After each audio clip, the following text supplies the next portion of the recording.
Assalamualaikum warahmatullahi wabarakatuh. Waalaikumsalam warahmatullahi wabarakatuh.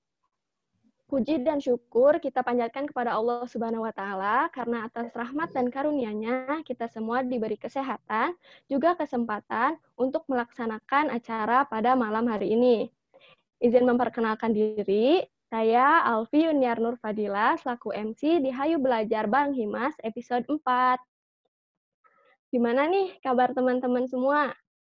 Alhamdulillah Baik teh. Baik Teh Alfi. Alhamdulillah. Semoga kedepannya kita sehat-sehat terus ya. Amin. Nah, kemarin kan kita udah ngelaksanain Hayu Belajar episode 3. Di sini sekarang ada yang mau ngasih kesan dan pesannya nggak nih?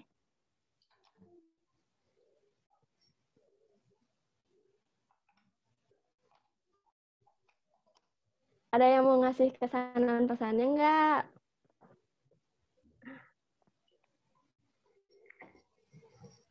Wah, kayaknya pada malu-malu semua nih. Ya udah, sebelum mulai ke inti acara, saya akan acara malam hari ini. Yang pertama, selama acara berlangsung, para peserta diharapkan untuk mengaktifkan kamera dan menonaktifkan mikrofon. Yang kedua, bagi peserta yang ingin bertanya, dapat mengirimkan pertanyaan via PC kepada saya atau CP dengan format pengajuan yang dikirimkan melalui chat Zoom dan WhatsApp Group. Kemudian untuk para peserta, karena di akhir acara terdapat sesi foto bersama, jadi dimohon untuk tidak meninggalkan room terlebih dahulu. Selanjutnya, acara akan dipimpin oleh moderator. Dengan itu, saya serahkan kepada Kang Anggia selaku moderator malam ini. Silakan, Kang.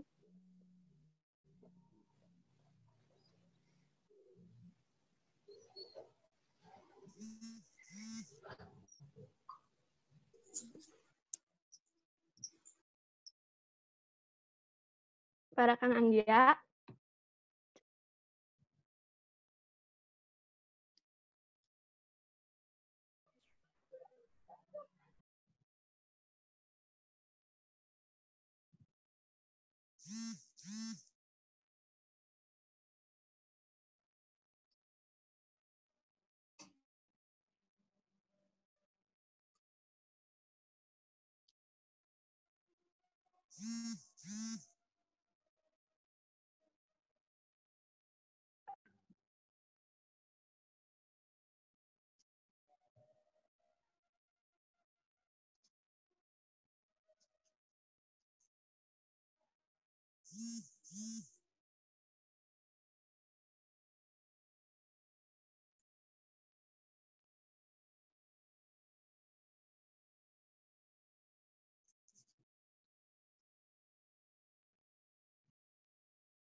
Kepada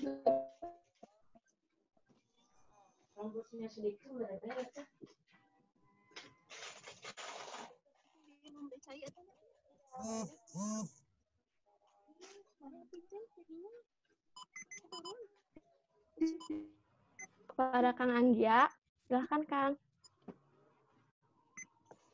Oke, bismillahirrahmanirrahim. Assalamualaikum warahmatullahi wabarakatuh. Waalaikumsalam warahmatullahi wabarakatuh. Ya, mohon maaf tadi ada sedikit gangguan, ada telepon dulu, jadi saya nggak bisa ini dulu, teman. Oke, alhamdulillah, puji dan syukur atas kehadirat Allah Subhanahu Wa Taala. Pada malam hari ini kita bisa bersiraturahmi kembali, kita bisa belajar kembali di Ayo Belajar Bareng Himas Vol keempat yang insya Allah ini udah masuk 1 bulan ya, nggak kerasa ternyata program ini sudah berjalan 1 bulan full. Semoga 3 episode sebelumnya bisa bermanfaat buat teman-teman, bisa menambah wawasan juga, bisa menambah semangat, motivasi untuk kedepannya seperti apa. Jadi insya Allah pada malam hari ini saya tidak sendiri. Saya ditemani oleh salah satu kakak dari teman-teman semuanya. Kebetulan juga ini masih satu angkatan juga dengan saya. Ada kebetulan juga udah bareng nih, ada bareng sama kita ada Teh Asya. Assalamualaikum Teh Asya. Waalaikumsalam. Halo teman-teman. Ini saya ngomong nggak perlu pakai bahasa Jepang ya? Oh, nggak usah bahasa Inggris aja. Nggak ngerti nih. Kalau ngomong bahasa Jepang nggak ngerti nih ya. Takutnya diajak kayak ini nih ya, apa? Yang 48 itu apa sih? Oh, JKT, KKB. Oh ya itulah ya, aduh. Bukan masanya nih ya, mungkin itu masanya Aizar, kayak ini masanya Aizar nih ya, suka nonton 48 ya kayaknya Aizar ya. Oke teman-teman, insya Allah malam ini, Teh Asya sehat, Teh Asya ya? Alhamdulillah. Sehat ya. Alhamdulillah nih di tengah kesibukannya sebagai ibu seorang juga, ibu. Alhamdulillah selamat nih kepada Teh Asya baru Terima kasih Bang. Orang baby, ya itu juga di tengah kesibukannya baru pulang ke Indo ya? Iya pulang akhir Maret. Akhir Maret lalu ya, Alhamdulillah. Ya udah 5 bulan kayaknya di. Udah 5 bulan Indonesia. Ya. Masya Allah. Jadi insya Allah teman-teman, malam hari ini bersyukur banget kita bisa mendapatkan ilmu dan pengalaman dari Teh Asya. Dari Teh Asya terkait ilmu-ilmu bagaimana nih tips and triknya mendapatkan S2. Karena sepandang, sejauh mata memandang dan juga dari apa yang saya tahu gitu ya. Iya. Belum ada alumni dari kita yang emang bisa melanjutkan studi master ke luar negeri dan itu beasiswa ya. Nggak tahu nih ya, yang saya tahu sih kalau saya pribadi belum dapat informasinya. Kalau yang melanjutkan studinya di ITB itu udah banyak, tapi kalau yang keluar negeri terbilangnya masih jarang. Mungkin kalau bagi saya mungkin ini Teh Asya ini pionir nih, wah luar biasa. Karena saya pribadi salut ya teman-teman, karena dulu juga kebetulan saya satu kelas sama Asya kita sama-sama di prodi TPPG waktu itu. Karena emang Asya ini udah mulai semangat untuk S2 itu tingkat 3 ya Asya ya, tingkat 3 tingkat 4 ya, mulai mempersiapkan di dunia sipil ya. Iya udah mau masuk PKL lah. Udah mau masuk PKL ya. 6. Semester 6 ya. Padahal kalau nggak salah di tingkat 1, tingkat 2 masih antara suka dan tidak dengan sipil ya. Benar ya? IPK pas-pasan loh. Akhirnya saya menyadari saya tersesat di jalan yang benar. Tersesat di jalan yang benar. Oke teman-teman. Sebelum kita serahkan ke Teh Asya, saya sedikit mau menyampaikan profil dari Teh Asya. Jadi nama lengkapnya adalah Teh Asya Nur Hasanah Habirun. SST MN, Master Engineering. Lalu lahir di Buton 22 November 1992. Dengan latar belakang educational background-nya itu tahun 2010 sampai 2014 menimba ilmu di Politeknik Negeri Bandung, prodi TPPG. Lalu sempat bekerja di Pertamina, PT Pertamina Persero Refinery 5 di Balongan ya Teh ya? Dan juga akhirnya mendapatkan beasiswa Master of Engineering di Structural Mechanic and Material International Graduate Program on Civil and Environment Engineering di Saitama University, Jepang. Nah, nantilah ya untuk lebih detailnya disampaikan langsung ke oleh Teh Asya. Jadi buat teman-teman yang masih baru pulang dari masjid ya, yang masih zikiran nggak apa-apa, zikiran mungkin sambil dengerin Teh Asya nanti menyampaikan materi juga boleh gitu ya. Dan insya Allahnya semoga bisa menjadi ilmu yang bermanfaat juga untuk kita semuanya. Oke, Teh Asya, nanti ada 1 jam 2 jam ke depan kita akan berdiskusi. Nanti ada materi yang disampaikan oleh Teh Asya. Nanti di akhir sesi akan ada Q&A. Jadi buat teman-teman yang mau bertanya boleh dipersiapkan dari sekarang. Nanti boleh menyampaikan pertanyaannya langsung ke admin ataupun ke MC. Jadi biar nanti kita sampaikan apa yang ingin ditanyakan. Oke, mangga Teh. Untuk waktu dan tempatnya dipersilakan.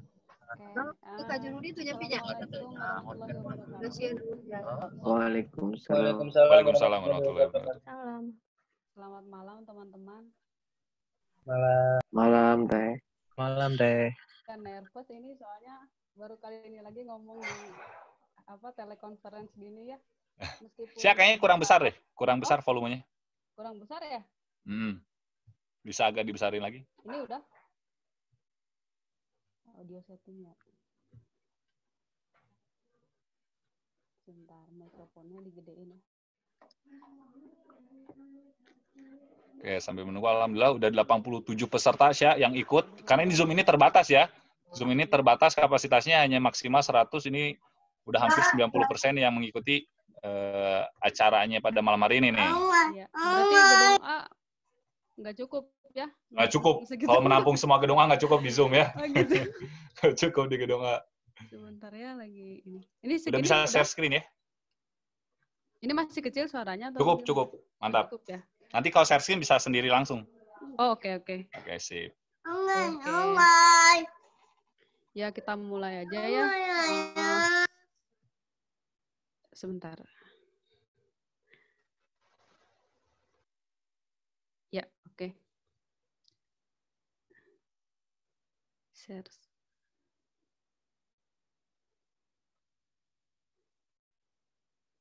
Oke.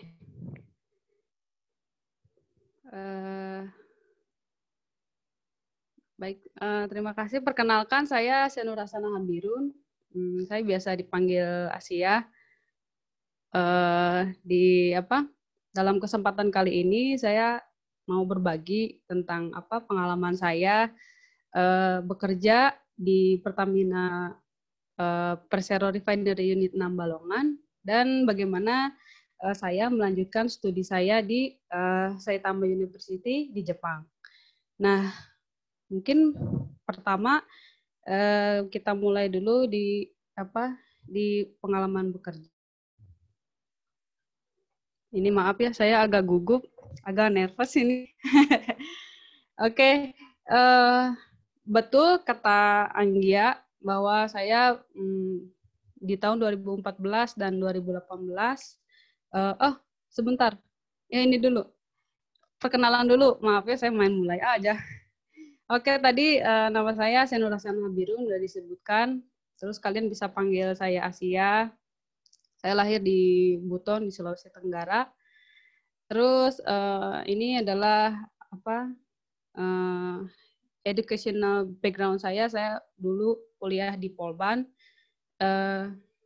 Dari tahun 2010, ya angkatan 2010 TPPG. Terus sudah gitu lulus. Akhirnya saya kerja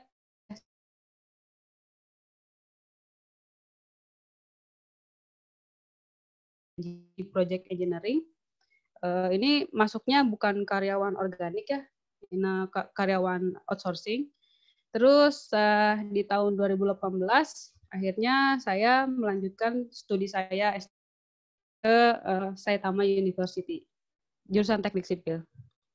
Nah, sebenarnya saya dapat beasiswa nggak hanya ini aja, waktu kuliah udah pernah dapat beasiswa tahun 2012 dulu kan ada ya, kalau misalnya kalian kuliah di Polban pasti tahu beasiswa ini apa, Smar. Nah, beasiswa Smar alhamdulillah dapat 2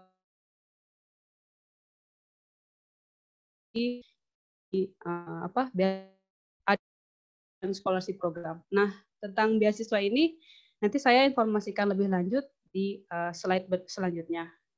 Terus ini informasi saya kalau misalnya kalian mau ada pertanyaan atau mau tahu lebih dekat lagi, ini ada email saya. Terus di sini ada email, biasa anak sekarang kan suka punya Instagram ya, Instagram. Terus di sini saya punya Twitter, dan juga kalau tentang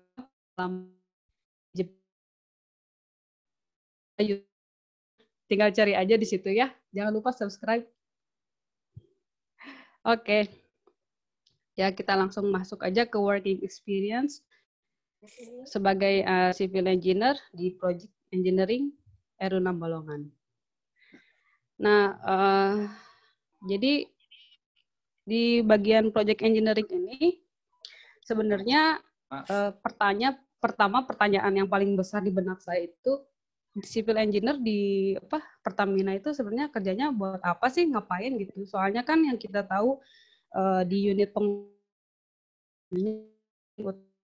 industri, terus teknik kimia, terus paling teknik mesin. Setelah saya masuk, akhirnya saya sadar bahwa selama ada infrastruktur di area kilang pengolahan minyak, disitulah civil engineer dibutuhkan. Nah, lingkup pekerjaannya pertama ya perawatan infrastruktur area kilang, terus ada renovasi, rehabilitasi fasilitas kilang. Kilang itu ini ya saya soalnya waktu pertama kali masuk ke Pertamina nggak tahu kilang itu apa. Ternyata kilang itu adalah tempat pengolahan minyak. Begitu. Terus kemudian kalau misalnya di dalam area kilang ada pembangunan unit baru, nah di situ civil engineering dibutuhkan. Nah, terus dalam membangun satu area kilang ini ternyata ada beberapa disiplin ilmu yang dibutuhkan, yaitu proses, instrumen, mechanical engineering, terus electrical, sama civil engineering.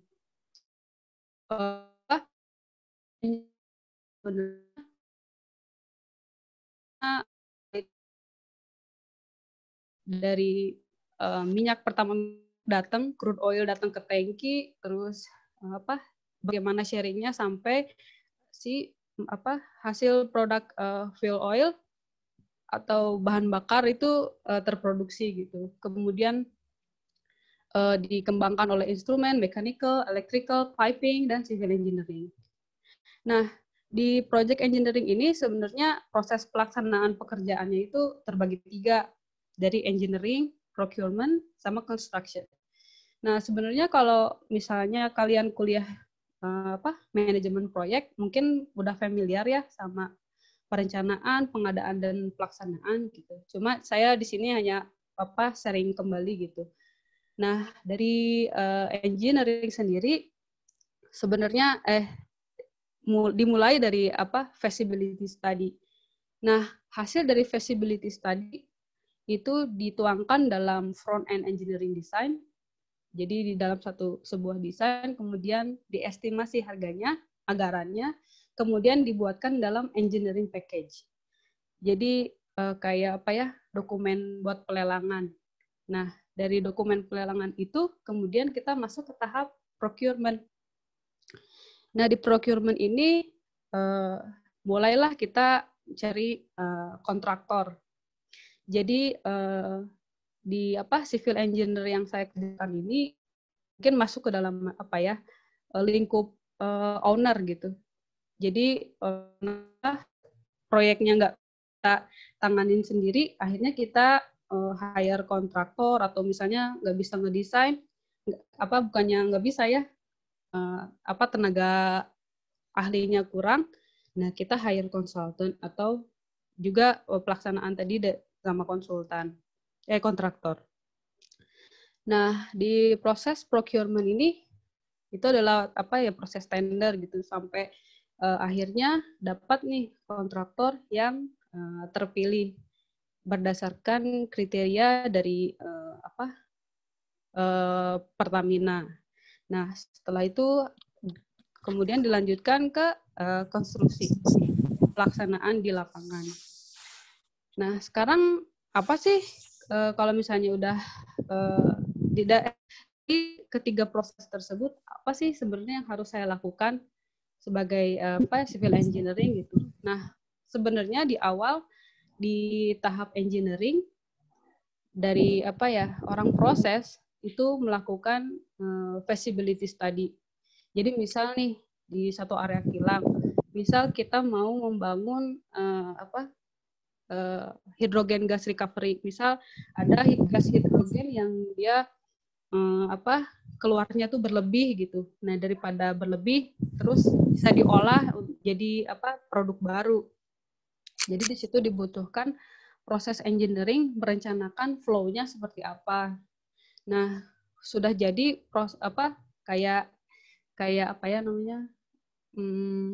rancangan sketsanya gitu.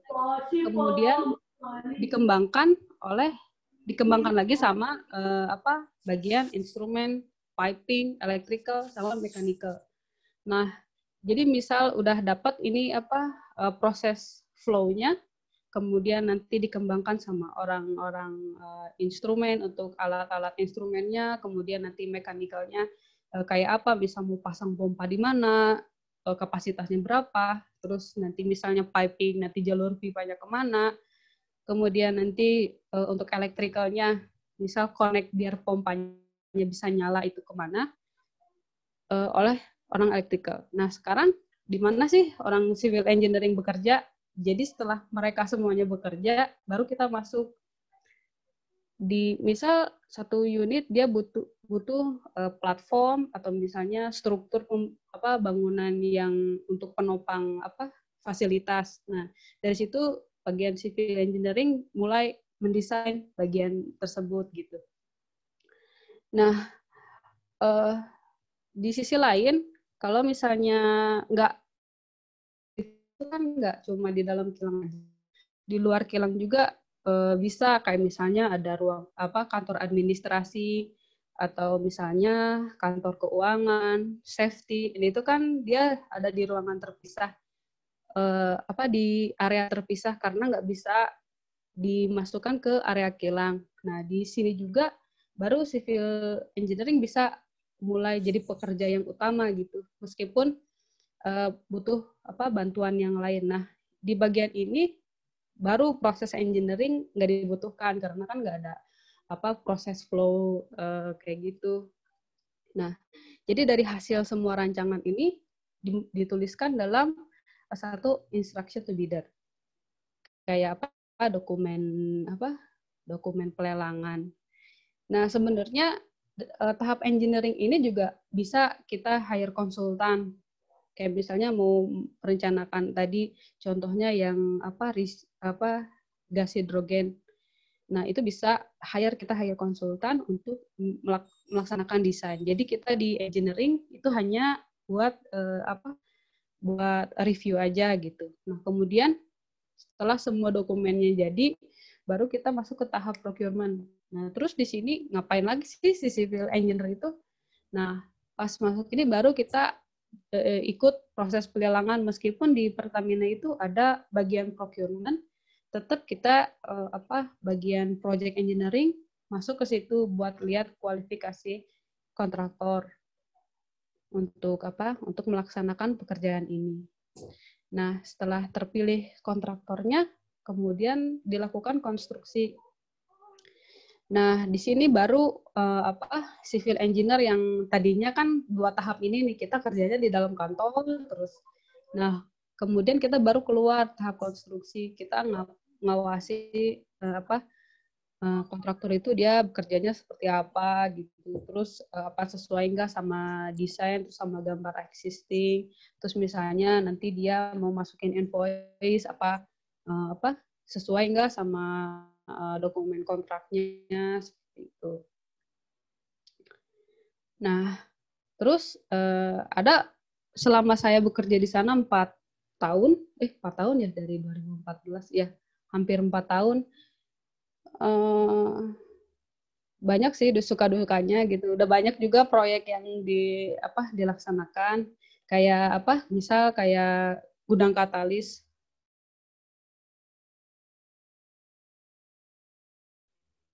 Di sana ada gudang yang belum selesai gitu, terus direstorasi buat biar bisa difungsikan kembali. Terus ada proyek flare gas flow meter. Nah, flare gas flow meter itu kalau misalnya kalian lewat ke refinery pasti ada nih kayak cerobong yang atasnya itu kayak api. Nah, itu kan gas buang ya.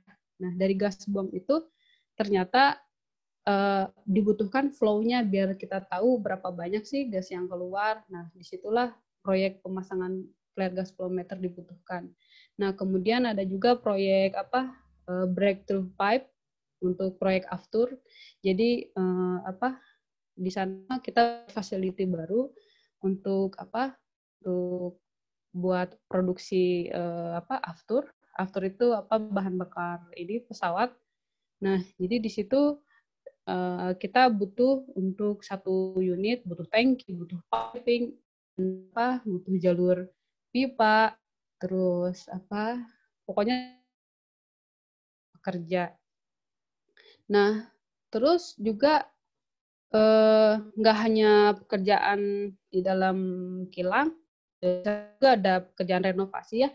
Ini juga gedung salah satunya ini ya renovasi Wisma Jati. Wisma itu di luar kalau misalnya kantor administrasi atau kantor audit disimpannya di area Wisma Jati. Nah, kemudian ini yang tadi saya kan proyek hidrogen gas rich gas recovery ini uniknya adalah waktu itu adalah kali pertama pengalaman saya kerja sama orang luar negeri. Nah, di sini kita hire konsultan dari India. Nah, kita minta desain yang jasa konsultan yang kayak saya tadi bilang itu, yang kalau misalnya perencanaan itu bisa di-hire sama konsultan kan. Nah, ini konsultan dari India. Ya di sini sebenarnya apa ya yang bikin saya nervous juga pertama kali gitu, belajar bahasa Inggris, terus harus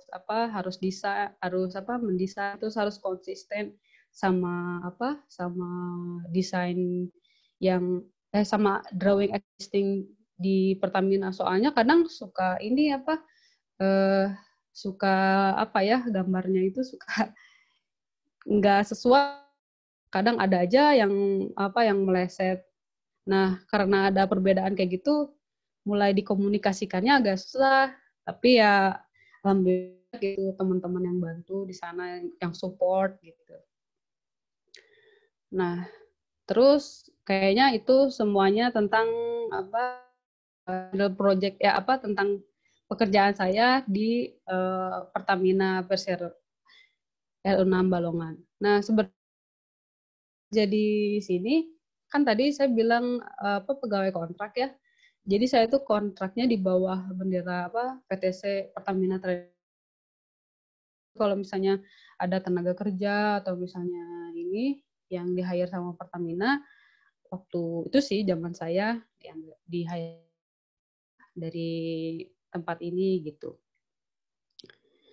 Terus, nah inilah yang paling ditunggu-tunggu. Betul tadi kata moderator kita, kalau saya kuliah di Saitama University di master studi saya. Jadi saya masuk ke jurusan Department of Civil and Environmental Engineering Saitama University. Nah, untuk sebelum itu ini saat saya disematkan gelar di Saitama University. Ini sensei saya, dosen pembimbing saya. Oh, terus saya pakai masker karena di sana lagi COVID ya, terus saya lagi hamil 7 bulan.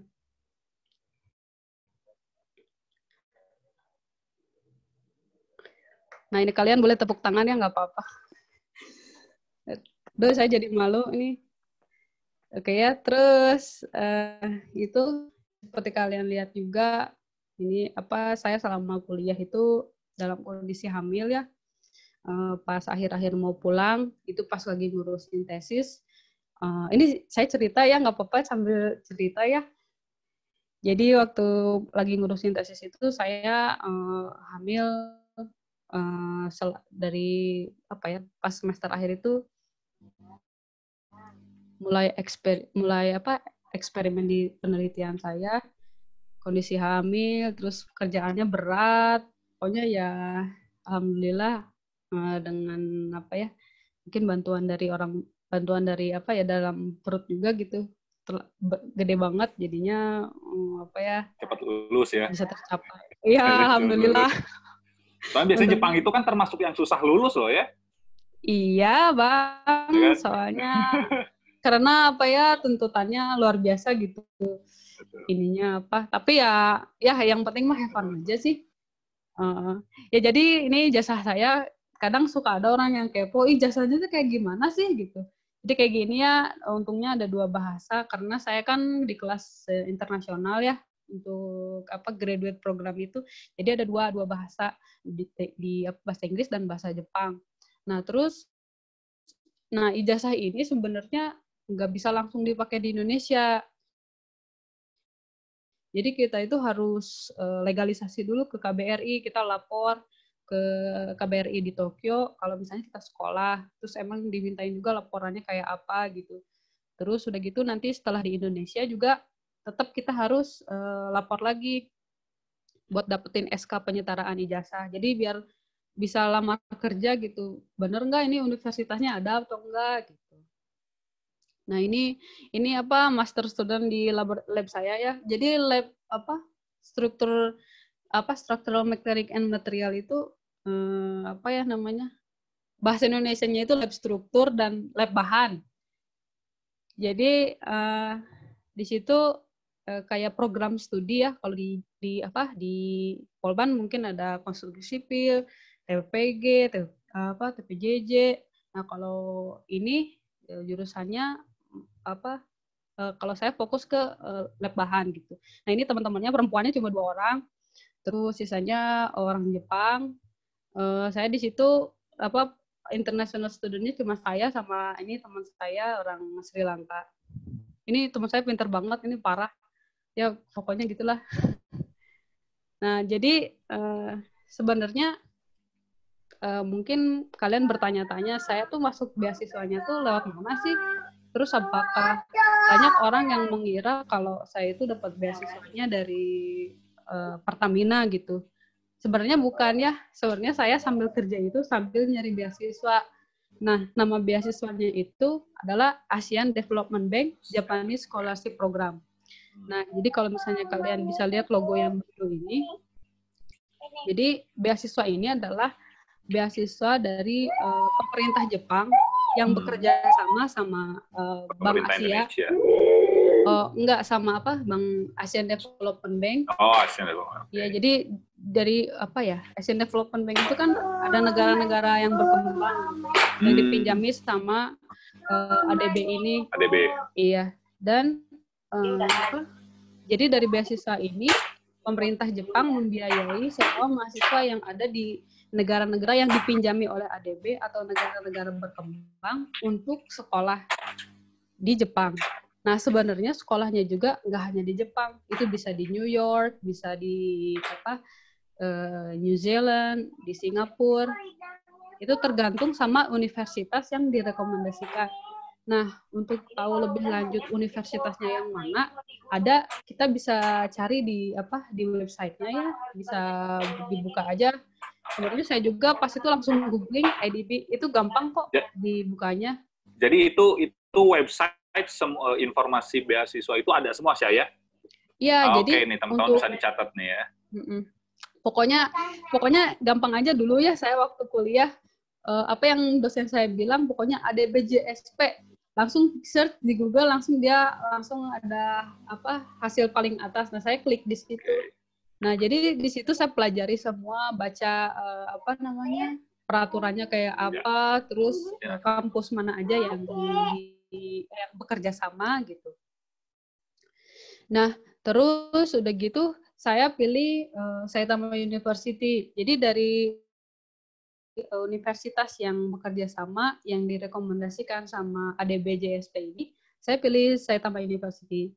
Karena di situ ada program teknik sipil yang saya inginkan gitu. Sebenarnya jurusannya nggak dibuka semua, hanya jurusan-jurusan tertentu yang kerja sama-sama ADB yang dibuka gitu.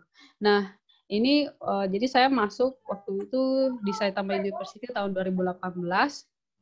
Ini teman-teman angkatan saya ada dari Bangladesh, terus dari Sri Lanka, dari Nepal, terus sama dari Pakistan. Nah, dari Indonesia ini cuma berdua ya, ini yang pakai kacamata. Ini kursor saya kelihatan nggak ya? Kelihatan, aman. Kelihatan ya. Ini dua, ini saya sama teman saya dari Unpad. Nah, terus itu juga nggak ada. Ini juga kita ada pertemuan juga di Tokyo sama teman-teman yang kuliah yang dibiayai sama ADB. Waktu itu saya ketemu sama teman-teman orang Indonesia. Pokoknya ketemu orang Indonesia itu kayak ketemu saudara lah, dulur gitu. Soalnya di sana kan ngomongnya bahasa Jepang, apalagi waktu pertama kali datang nggak ngerti gitu, aduh harus ngomong apa. Oh iya, itu ADB ini ya, untuk sekolah di di Jepang itu sebenarnya semua programnya itu dipakai bahasa pengantarnya bahasa Inggris. Jadi kita nggak perlu takut kalau misalnya kita nggak bisa bahasa Jepang. Nah, sebenarnya di sekolahnya itu nanti ngomongnya bahasa Inggris gitu. Karena emang programnya buat program bahasa Inggris. Nah, terus udah gitu ini presiden ADB JSP orang Jepang.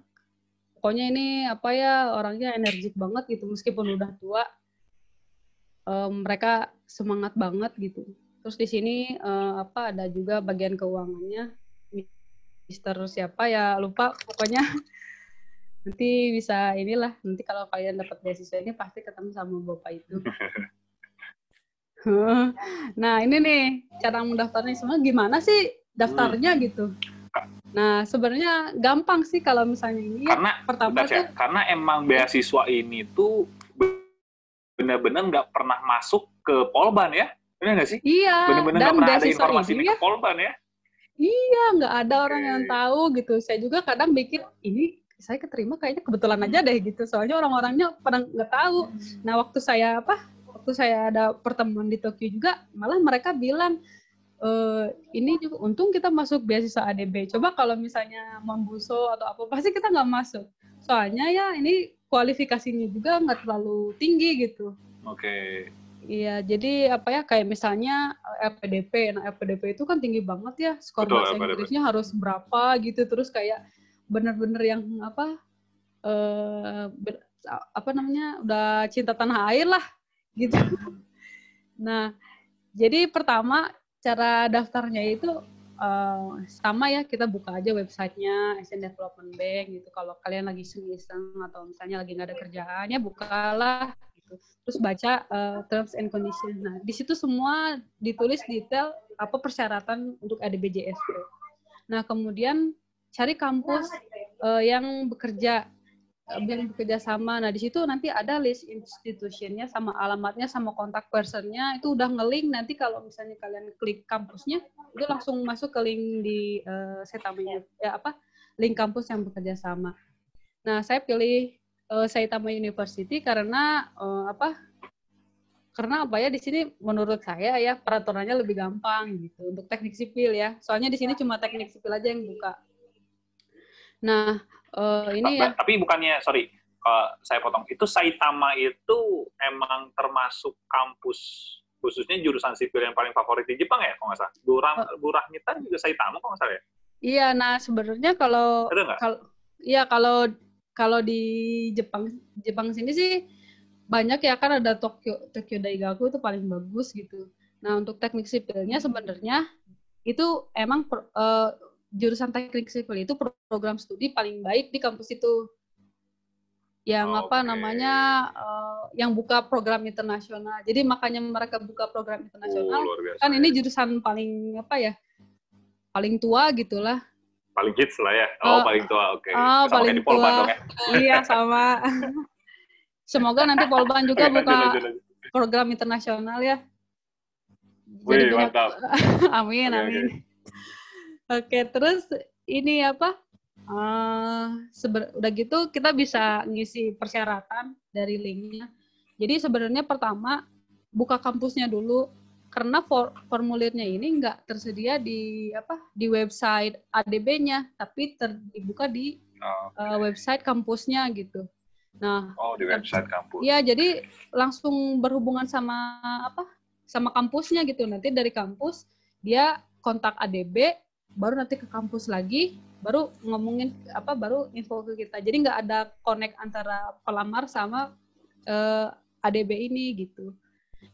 Nah, peraturannya sih negara yang dipinjami ADB ya negara-negara berkembang ya pastilah termasuk Indonesia gitu. Nggak tahu sekarang masih apa enggak ya. Semoga masih gitu. Jadi kalian bisa daftar beasiswa ini. Nah, terus beasiswa ini tuh perlu diingat ya, ini beasiswanya harus kerja dulu selama 2 tahun.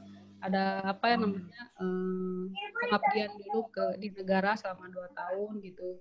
Terus umurnya juga harus di bawah 35 tahun. Dan setelah selesai kuliah, bersedia kembali ke negara masing-masing setelah selesai studi. Nah, ini ya yang paling mencengangkan, yang paling gampang itu IELTS-nya itu cuma 5,5. 5,5 ya? Itu biasanya malah kayak LPDP itu kan di atas LPDP itu kan ya? 6,5. 6,5 kan ya? Kecil banget ya, 5,5. Saya makanya mau daftar udah merod sendiri gitu ke LPDP. Udahlah cari yang paling gampang aja gitu.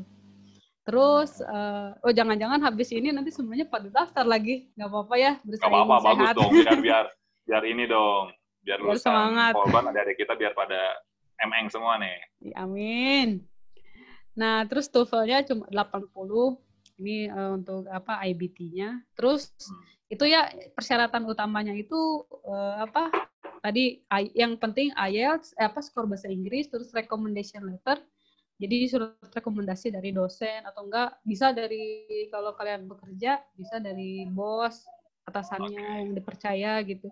Terus udah gitu yang terakhir itu ngisi esai. Nanti dari kampusnya itu sih peraturan di kampus saya ya. Kalau misalnya masuk kita bikin esai ada 3. Terus kayak yang pertama itu kayak tentang apa sih kamu dulu sekolahnya ngapain aja. Terus sekarang nanti kalau kamu belajar, kamu mau ngapain aja. Yang kedua, terus yang ketiga itu, apa yang paling penting antara infrastruktur sama environmental gitu. Jadi kalau esai, flashback sama yang tadi, kalau itu yang recommendation letter tuh kalau nggak salah, emang harus dosen, kalau yang saya tahu, kalau nggak salah dosen yang emang punya, khususnya yang kuliah di luar ya, kalau nggak salah ya. Emang harus yang kuliah di luar ya. Nggak boleh. Sebenarnya waktu kemarin itu saya itu dapat dulu kan dosen pembimbingnya ada gelar PhD-nya. Nah, udah tahu kan ini kerja di kuliah di luar negeri. Nah, itu udah udah worth it recommendation banget lah ya. Iya, patut dipertimbangkan. Nah, terus bos saya juga gelarnya MSc gitu. Wah, ini lumayan gitu. Jadi sekalian aja. Jadi enak ya. Oke. Nah, saya juga nggak tahu apa dari pihak Saitama University mereka nelpon ke para yang nulis recommendation letter atau enggak gitu. Soalnya kan itu rahasia ya recommendation letter langsung dikirimin ke sana gitu. Terus kalau yang esai itu tadi yang esai itu yang pertama lebih sharing tentang apa yang dilakukan di kampus. Kalau yang kedua itu lebih ke soal ketika motivasi belajarnya apa gitu ya. Ya motivasi belajarnya apa, terus nanti kalau misalnya sekolah di Jepang mau tentang apa penelitiannya gitu. Itu berarti sudah bayangan ya? Iya, sebenarnya sebenarnya saya bikin ini ya jangan terburu-buru juga, harus nyantai aja lah gitu. Nanti juga pasti muncul inspirasi sendiri. Oke. Nah, tahap seleksinya itu ya tadi yang persyaratan tadi kalian isi dulu persyaratannya, aplikasinya, terus kirim lamarannya. Nah, kirim lamarannya itu ke Saitama University, ke kampus kalian. Ini saya cerita soal kampus saya aja ya. Soalnya kampus lain sih nggak tahu kayak gimana prosedurnya, tapi ya saya yakin lah kalian bisa dapat informasi lebih lanjut lagi. Nah, jadi masuk Saitama University, terus dari Saitama University seleksi nih untuk lihat kualifikasi saya bisa atau enggak. Nah, terus dari situ dikirimkanlah ke ADB. Jadi jadi kita tuh nggak usah kontak lagi ke ADB kayak LPDB kan harus daftar dulu harus sampai ke sana sih, betul. Terus ini lagi jadi harap-harap cemas gitu. Nah, kalau ini dari dari pendaftar ke universitas, terus dari universitas dia langsung kirim ke penyelenggara beasiswa. Nah, nanti kalau udah oke, si suratnya itu dikembaliin lagi ke kampusnya. Nah, dari kampusnya baru ngasih tahu kalau ke kita diterima apa enggak. Nah, udah kayak gitu, udah deh, tinggal tunggu pengumuman. Jadi nggak ada wawancara, nggak ada tes bahasa atau apa. Jadi cuma persyaratan ini aja, kita bisa tinggal nunggu pengumuman gitu. Nggak susah kan? Jadi ya dengan menggunakan media yang kalian punya, keinginan gitu. Jadi bisa kalian daftar beasiswa ini gitu. Nah, terus beasiswa ini tuh full full beasiswanya ditanggungnya full gitu. Dibayarin biaya sekolah, terus udah gitu biaya pendaftaran. Itu berapa tuh ya? Kalau dibuat per rupiah berapa tuh? 5.000 yen itu 500.000 ya itu sekitar 500.000 teh kela sabaranya. Pokoknya dikali 100.000 kali 100.000. Berarti dikali 100 ya. Gini deh hitungannya dalam tambah 0 nah hiji 2 3. 500 juta mungkin ya. Enggak. 50 juta. 50 juta. Oh, 50 juta. Itu selama setahun? Iya, 50. Ya, itu biaya baru masuk. Oh, biaya baru masuk. Baru masuk. Iya baru masuk. Terus enggak, ini per tahun, Bang. Per tahun dibayarnya. Berarti 100 juta dapat full funded dari ADB ya? Iya. 100 juta itu? Iya, 100 juta. Nah, biaya pendaftarannya ditambah dengan 200.000 yen ini biaya pendaftarannya. 20 juta. Oke. Itu berarti dapat uang jajan juga per bulan kurang lebih 15 juta berarti ya? Nah ini kan 147.000 yen. Iya, lumayan lah. Nah, itu juga kalau misal kita ya sebenarnya ada sih, saya nggak tulis di sini, lupa. Sebenarnya ada juga biaya penelitian. Biaya penelitian itu dikasih setiap tahun 13 juta atau 13 juta rupiah gitu. Terus sama itu biaya beli buku. Kalau biaya penelitian itu cuma 5 juta, dapatnya lumayan lah. Pulang-pulang beli buku 13 juta. Iya kan, bingung mau ngabisinnya gimana. Mantap kan? Ya. Ini gitu. Berarti benar-benar kuliah di Jepang nggak mengeluarkan uang sepeser pun ya? Enggak, cuma modal badan aja. Bawa datang ke sana. Suami terus kan sebelum beasiswa nikah, suami diajak itu udah full funded juga tuh suami. Luar biasa. Iya, sebenarnya suami saya juga pakai uang bulanan ini juga masih bisa nge-cover gitu. Nah, gitu. Jadi pokoknya ada teman-teman saya juga dari uang itu mereka bisa beli laptop.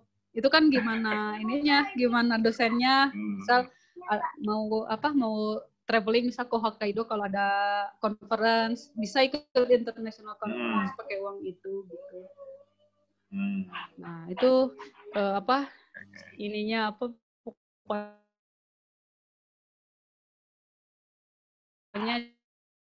cara daftarnya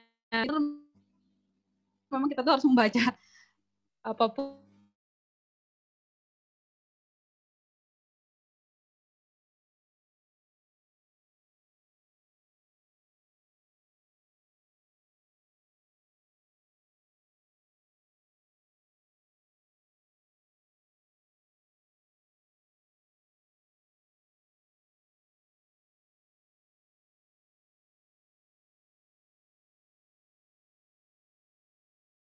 belum dilaksanain gitu.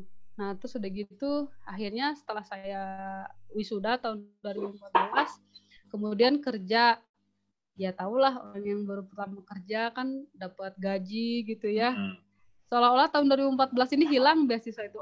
Udahlah saya kerja aja lah, udah banyak duit gitu kan.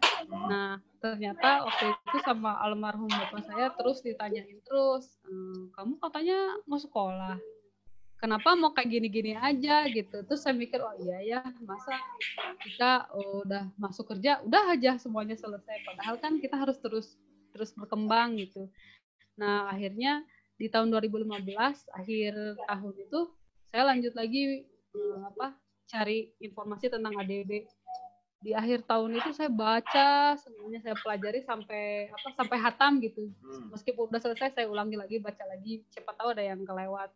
Nah, akhirnya di tahun 2016 mulailah saya belajar bahasa Inggris, terus saya buat research plan, rencana penelitian dan lain-lain gitu. Nah, terus saya tes IELTS itu sebenarnya 2 kali ya, karena skornya nggak memenuhi gitu. Ya saya kan bukan jurusan ini juga lulusan bahasa Inggris gitu. Dan saya juga nggak terlalu baru ngeh bahasa Inggris itu pas sudah lulus kuliah gitu. Waktu kuliah mah apaan sih orang-orang ngomong bahasa Inggris, so Inggris pisan gitu. Padahal mah udah belajar tuh, iya kenapa nggak dari dulu belajar gitu. Nah, makanya saya tes IELTS itu 2 kali. Sebenarnya waktu itu kan pulang Indramayu Bandung cuma buat belajar bahasa Inggris. Jadi saya spend waktu saya 2 bulan hanya buat belajar bahasa Inggris sampai akhirnya saya tes. Nah, kemudian di akhir tahun 2016 itu saya daftar beasiswa ke Saitama University ini gitu. Nah, mungkin kalian mikir kalau flow-nya kayak gitu pasti diterima lah gitu, pasti lolos. Nah, ternyata enggak. Pas baru saya daftar itu lamaran beasiswa saya itu ditolak, nggak diterima gitu ya. Udah berjuang gitu, udah effortnya udah besar lah, udah banyak gitu loh. Kenapa kok nggak diterima, kan jadi kayak sakit yang nggak berdarah itu loh. Kayak gitu. Nah terus udah gitu kayak udah lamaran beasiswa nggak diterima, terus udah gitu pas tahun 2016 itu kan ayah saya meninggal gitu, dan itu pokoknya tahun yang paling berat gitu buat saya. Nah, akhirnya pas ini lagi saya vakum berapa bulan karena kayak yang patah hati gitu, udah nggak lolos gimana. Terus akhirnya pas pendaftarannya dibuka lagi, nah mulailah di situ saya bikin lagi research plan saya. Nah, saya mulai ditata saya pelajari apa yang kurang dari lamaran pertama saya. Nah, yang saya yakin itu pasti adalah rencana penelitian atau esai.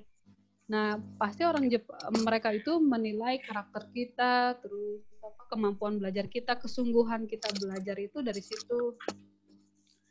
Nah, akhirnya saya buat lagi dengan bahasa Inggris yang bagus. Itu saya minta tolong teman saya gitu. Bahasa Inggris yang bagus, terus udah gitu, pokoknya semuanya tertata dengan rapih menurut saya gitu ya. Nah, terus udah gitu saya tes lagi IELTS. Almarhum. Oh gitu. Nah, terus akhirnya saya tes lagi IELTS yang ketiga. Ya kalian tahu lah biaya tes IELTS itu berapa, mahal banget. Nah, akhirnya coba lagi demi dapat beasiswa gitu. Akhirnya saya apply lagi beasiswa. Dan akhirnya alhamdulillah di tahun 2018 saya diterima beasiswa dan mulai sekolah awal April gitu. Mungkin ya gitulah dari kita kesungguhan kita untuk sekolah, apapun bisa mengikuti gitu. Sampai akhirnya pas itu kan seminggu sebelum berangkat sekolah kan saya nikah dulu. Karena jodohnya udah datang gitu. Terus udah gitu akhirnya saya berangkat kuliah ke Jepang dengan tenang. Dan akhirnya sampai tahun 2020 saya selesai studi, ada sampai wisuda. Begitu ceritanya dari tahun 2013. Nah, tentang study life ya di Jepang ini sebenarnya di sana pakai bahasa Jepang, bahasa Jepang sih, bahasa sehari-harinya, cuma di kelas-kelas yang ada international student-nya itu pakai bahasa Inggris. Nah, ini suasana di kelasnya ya, waktu pertama kali saya masuk kelas itu kayak masuk conference room di P2T. Ruangannya ber-AC, terus pokoknya nyaman lah gitu. Jadi terus ini lantainya juga berkarpet. Padahal kita pakai sepatu gitu. Pokoknya norak lah pertama masuk tuh segala diliatin. Saking ininya ya malum lah kan baru masuk ke kelas kayak gitu. Terus infokus tinggal pencet, nggak usah pinjam dulu ke jurusan. Terus dulu zaman saya masih pinjam dulu ke jurusan, tapi sekarang nggak tahu apa masih pinjam atau enggak. Nggak ketemu Bu Juwita ya? Iya, nggak ketemu Bu Juwita. Kadang suka dicurigain, kamu kemarin ngilangin ini ya gitu. Jadi sekarang udah enggak lah sekolah di sini gitu. Nah, terus di sana teman-teman saya juga yang teman-temannya dari luar negeri juga yang sekolah di situ. Karena ini ya kesulitan saya di awal itu takutnya nggak bisa ngomong, nggak bisa apa gitu. Tapi ternyata setelah kesini selama kita rajin ngomong, terus sering dengar bahasa Inggris, nah itu pasti kita pasti bisa gitu. Gini cara bicaranya, terus ini pakai kata-katanya yang ini gitu. Nah dari situlah akhirnya dari awalnya saya nggak berani nanya, sampai akhirnya pas akhir-akhir itu udah bisa ngegosip gitu. Pakai bahasa Inggris. Ya lumayan lah gitu, nggak pinter-pinter amat sih. Yang penting mah ngerti dan bisa orang-orang tahu maksud kita apa. Nah terus program ini tuh programnya selama 4 semester. Nah 2 tahun 4 semester saya ngambil kelas yang ada kelasnya yang ke coursework itu. Jadi ngambil beberapa SKS buat kuliah dan penelitian gitu. Penelitiannya ini ada 6 SKS harus dilengkapi. 10 SKS.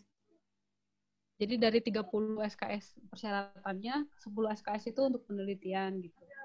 Nah, kuliahnya itu sama kayak di Polban ya, 5 hari dalam seminggu. Alhamdulillahnya mulainya jam 9 gitu ya. Kalau di Polban kan jam 7 gitu, kita harus bangun pagi-pagi sampai datang ke kampus. Nah, ada lagi yang unik, yang nggak tahu mungkin saya norak aja kali ya. Di situ sistem absennya otomatis gitu. Jadi kita cuma modal student ID, nanti dari dosen itu dia ngeluarin kayak tab gitu. Terus nanti kita tinggal touch student ID kita, nah langsung di situ udah ke-record namanya siapa.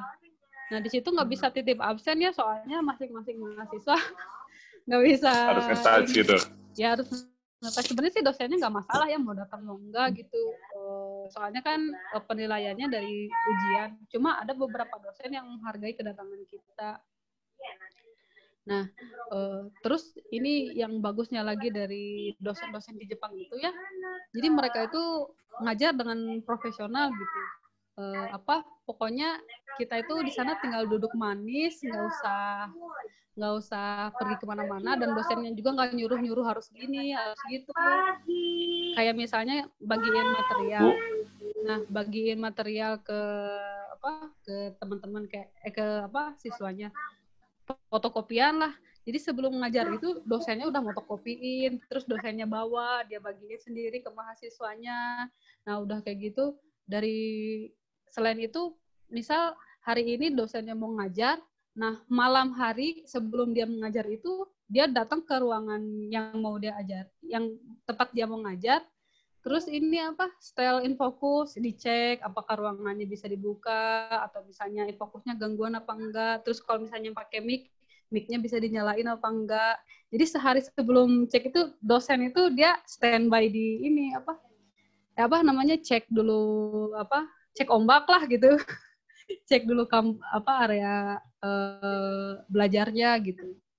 Sampai bisa belajar dengan tenang. Jadi mahasiswa itu datang tuh cuma fokus buat belajar dan dengerin dosen gitu. Itu sih dari 5 poin yang saya bisa kasihin saya bisa bagikan di sini. Nah, terus di sini ada lab, aktivitas lab ya. Nah, jadi di jurusan teknik sipil itu dibagi ada beberapa program studi. Nah, salah satunya ini structural engineering and material. Jadi struktur dan material. Nah, strukturnya itu nggak cuma nggak struktur yang bikin jembatan. Dia itu hanya fokus ke join-joinnya aja, ke part-part yang kecil gitu. Iya, betul. Iya. Nah, materialnya juga nggak cuma konkret aja, nggak cuma tes uji beton aja, tapi sampai ke bagian kecil-kecilnya kayak semen. Semen itu kan dia ada butir-butirnya.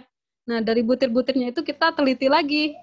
Sebenarnya dia tuh kandungannya kayak apa, terus misalnya dia proses hidrasinya kayak apa. Jadi masuk lebih detail lagi ke kayak apa ya, kimia semen. Kayak gitu. Jadi detail banget gitu. Kalau misalnya yang bagian struktur engineering, ada lagi bagiannya. Dan rata-rata mahasiswanya jarang ke kampus, soalnya bisa kerja remote dari apartemen ke kampus. Nah, di sini di program studi ini sebenarnya senseinya cuma ada 3 senseinya. Ada 2 profesor sama 1 ini associate profesor. Nah, ini sebenarnya dia ini Satosang. Dia ini kayak kayak kalau orang bilang mah logistik lah. Kalau ada apa-apa, kita butuh apa-apa sama ini. Nah, terus ketiga dosen ini dia ngajar buat master, doktor, sama undergraduate student gitu. Jadi di Jepang itu mahasiswa tingkat akhir mereka udah mulai fokus ke penelitian di tahun terakhir mereka. Jadi kadang kerjanya kerja tim nih, misalnya dosen punya penelitian apa, nah nanti dikerjain sama mahasiswanya itu. Jadi udah dibagi sekaligus sama tugas akhir mereka gitu. Nanti dibagi-bagi, biasanya kalau misalnya punya ada mahasiswa S3, nah nanti diajarin lagi ke bawahnya harus kayak gimana, dia ngambil topik apa gitu. Nah, ini tentang studi saya ya di lab ini dosen pembimbing saya. Ini namanya Luan Sensei. Jadi dari orang Jepang, orang Cina. Tapi masih muda ya? Iya, masih muda, umurnya 36 tahun. Nah, pokoknya dia tuh jenius banget, pinter banget lah, sampai saya juga tertampar banget gitu, nggak tahu apa-apa. Terus dosen saya ini orang Cina, tapi dia tuh perilakunya orang Jepang banget gitu, baik gitu ya. Nah, terus saya ini penelitiannya tentang hydration sama chloride binding. Jadi studi saya itu sebenarnya detail banget, tentang semen, kimia semen. Jadi tentang kalau misalnya semen dicampur sama slag, slag itu kayak limbah baja. Kalau dicampurin itu dia kekuatannya berapa, ngaruh enggak dari proporsinya misal 50-50 atau enggak 70/30. Yang mana sih yang paling kuat, yang mana sih yang paling tahan sama klorida gitu. Tahan korosi sih yang mana gitu. Nah, itu juga kalau misalnya bimbingan ini kan di akhir tahun, di semester akhir itu ada bimbingan tugas akhir, terus udah gitu setelah bimbingan kita harus melaksanakan penelitian di laboratorium. Kayak gini, misal kita udah tahu nih di lab kayak apa, nah tetap kita tuh harus ngajarin juga ke adik kelas, ini gimana cara operasinya gitu. Sampai akhirnya saya hatam gitu, sampai tahu gimana caranya nyalain alat-alat di sana. Soalnya di Jepang itu ya nggak ada teknisi kayak Pak Didi. Kalau di lab nggak tahu ya masih ada apa enggak. Masih. Oh, masih ada ya? Masih ada Pak Didi. Jadi dosennya itu cuma, ini kamu ngerjain ini, silahkan kembangkan sendiri gitu. Jadi kitanya muter otak, bahan apa yang butuh, terus pakai mesin apa aja, pakai alat apa aja, terus misal bahannya apa aja, tinggal ngomong ke dosen gitu. Pak, saya mau beli ini, nanti dosen kita yang beliin. Nah, jangan takut juga kalau misalnya barang-barang itu rusak gitu. Misal kita tinggal jujur aja, Pak, saya merusak barang-barang ini. Enggak, dan mereka tuh nggak marah. Cuma oke, nanti beli lagi, nggak apa-apa. Udah cuma gitu dong, yang penting kitanya jujur, kita yang rusakin gitu. Jadi ya jangan takut lah. Mereka juga sih sebenarnya nggak marah sih, karena kan rusak karena dipakai ya, bukan karena kita pakai sendiri. Nah, terus udah gitu sampai akhirnya saya udah penelitian, akhirnya presentasi di sidang tugas akhir, sidang tesis. Nah, sidang tesis S2 sama S1 itu sama gitu ya arenanya. Jadi mungkin kalau di Polban kita presentasi, terus dosen pembimbingnya yang nonton cuma 3 orang. Nah, kalau ini enggak, ini ditonton sama dosen satu jurusan teknik sipil. Semua dosen nonton. Iya. Luar biasa. Ditonton sama semua jurusan teknik sipil, terus bagian belakangnya itu teman-teman sekelas. Itu semua ikut berarti? Iya, ikut. Jadi kayak kita seminarnya itu kayak di pendopo lah. Kayak di pendopo gitu, banyak orang. Waduh, bayangnya nervousnya kayak apa gitu ya. Tapi bagusnya di sini itu mereka bertanya nggak buat menjatuhkan. Jadi mereka tuh bertanya emang benar-benar mau nanya gitu. Jadi misalnya kita nanya ini, itu sudah dijawab. Nah, mereka tuh nggak komentar lagi, kok ini bisa kayak gini, kenapa sih kok kamu gini, kan harusnya jawabannya kayak gini. Nah, ternyata mereka nggak sejulit itu gitu. Jadi inilah menghargai hasil karya kita benar-benar gitu. Nah, pas penelitian itu durasinya 12 menit ya. Mereka itu paling menghargai kalau kita presentasi jelas, terus tepat waktu. 12 menit. Ya, 12 Hanya menit. dikasih waktu buat presentasi 12 menit. Iya. Tanya jawab cuma 3 menit gitu. 15 menit total sidangnya? Iya, total sidang. Deg-degannya dari pagi karena saya presentasinya paling terakhir. Oke. Nah, di situ ya yang nonton itu bukan dosen ya. Kalau di sana kan banyaknya profesor ya. Jadi kadang, nah itu sih yang bikin nervousnya karena ditonton profesor, dan perasaan takut salah itu pasti ada gitu ya, tapi jangan takut karena selama kita ngerjainnya sendiri gitu, pasti kita bisa jawab. Nah, itu sih soal presentasi. Kalau misalnya mau ditanya nanti boleh ya, nggak apa-apa gitu. Nah, terus ini proses belajar di lab struktur ya. Kalau misalnya di sana itu kayak misal karena nggak ada teknisi, jadi kalau misalnya mahasiswa undergraduate dia mau pengujian, ada misalnya dosennya mau ngajar nih tentang uji tekan. Nah itu di yang setting alatnya, ininya semua mahasiswa gitu nih. Kayak ini teman saya si Hosina.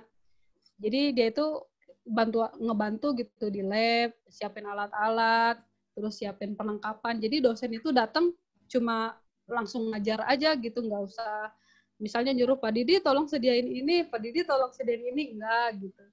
Jadi emang udah sama mahasiswanya belajar gitu, setting sendiri semuanya, segala sesuatunya.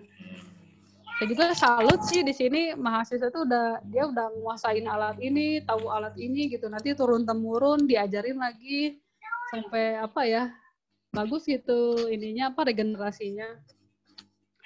Nah, itu tentang proses di lab struktur ya. Yang pasti ini kan karena ini ya saya nggak tampilin suaranya karena mereka pakai bahasa Jepang. Ini kalau kalian mendengar. Nah ini pokoknya mahasiswanya. Oh iya, jurusan teknik sipil itu di Jepang, jurusan teknik sipil itu banyaknya laki-laki ya. Kalau perempuan itu sedikit karena di Jepang itu yang perempuan dia lebih milih untuk di rumah atau enggak jadi tenaga administrasi. Nah makanya ada isu juga kalau beasiswa ini sebenarnya ada isu gender gitu, lebih diutamakan perempuan. Nah meskipun ada laki-laki juga nggak apa-apa kalau kualifikasinya bagus, tapi misal ada berapa persen dia diutamakan perempuan gitu. Iya makanya peluang ya, ini peluang buat peluang nih perempuan buat, ya. Iya perempuan nih. Tapi yang cowok juga jangan mau kalah ya. Ini juga pasti masih ada kuota gitu. Nah terus ini juga nggak hanya kuliah di rumah, kuliah di kampus gitu. Kita juga bisa ikut international conference. Misal kayak di ini di Hokkaido. Jadi di JSE Japan JSCE Japan Society of Civil Engineering. Nah, di sana itu kita bisa ketemu sama teman-teman kita. Nah, itu bisa berbagi tentang pengalaman penelitian mereka, dan itu juga nggak hanya dari kampus kita, jadi orang luar negeri yang kebetulan kuliah di Jepang kumpul di conference ini gitu. Ya itu tentang conference-nya. Jadi dari uang penelitian itu kita bisa pergi traveling ke Hokkaido. Sekalian jalan-jalan ya. Sekalian jalan. Jadi saya masih ngerasanya kuliah ini adalah liburan yang kebetulan sekolah gitu. Sebenarnya intinya liburan sih. Liburan ya. 2 tahun. Uang saku ada, uang hidup ada, ya. Enak. Ya, tapi jangan lupa kuliah juga penting. Gitu. Terus ini juga waktu site visit di Jepang, di proyek dermaga. Nah, ini